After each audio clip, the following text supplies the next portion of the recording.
Let's talk about recording acoustic guitars in your house. My name's Zach Cronish, lead engineer of Crow Recording. Let's get into it.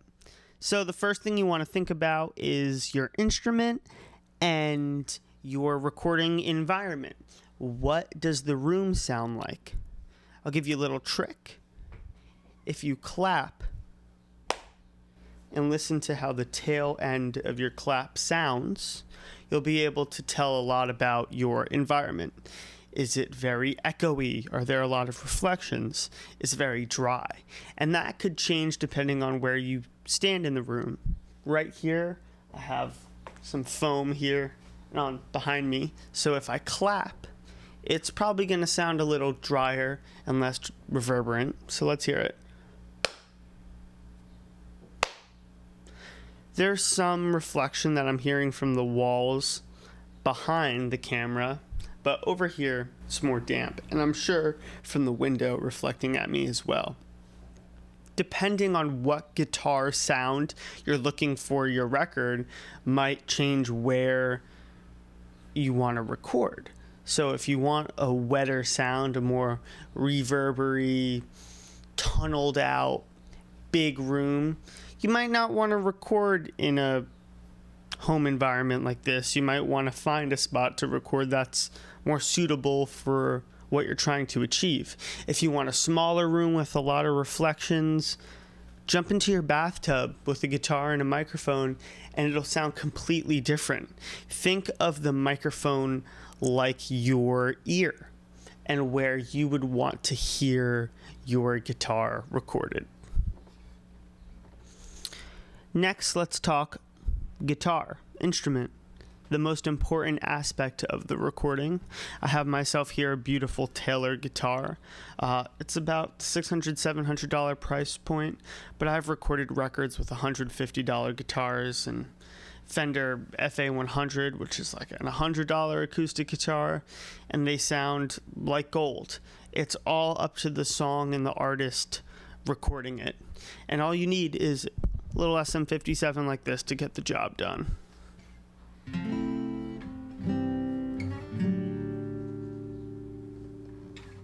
All right, now let's talk about the different types of microphones you may use to mic up an acoustic guitar. So the first mic I would like to talk about is a large diaphragm condenser mic. This is an Audio-Technica AT2020. It's very crisp, nice cardioid pickup. It's a very rich, clean, mid-range based sound. It'll pick up your acoustic guitar very well. A ton of vocalists use large diaphragm condensers. They range from Neumann's to Audio-Technicas. The next mic we have is our SM57. This is a dynamic directional mic that's also picks up in a cardioid pattern. It's way more just mid-range focused. It's less crisp. It doesn't pick up all the frequencies as well as the large diaphragm condenser mics, but it is perfect for the frequency range that is your acoustic guitar because it's also a mid-range based instrument, while the AT2020 will pick up kind of a crisper, clearer, I would say more to what your ear is hearing. The SM57 has more of its own color and characteristics to it.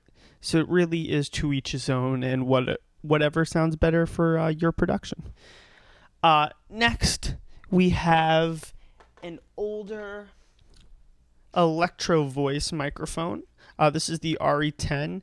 This is also a dynamic mic that is a cardioid mic as well.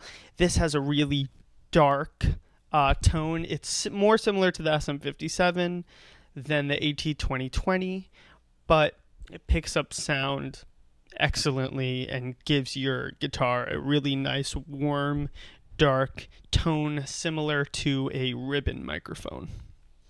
So today we're going to use the SM57, the classic, and mic up our Taylor acoustic guitar using that. So, all right, recording time. So I like to place the SM57 about 8 to 12 inches from the 12th fret. This picks up a very even sound of the guitar. Having it pointed right in the middle, kind of you get the mixture of the highs and the lows from the sound hole. If you bring the guitar too close to the microphone, you're going to get something called proximity effect, where you get a lot more low woominess due to the sound hole and the guitar itself being so close to the microphone. So if you find like the perfect placement about 12 inches out, 8 inches out, you'll never run into that problem. So let's record some guitar and hear what it sounds like.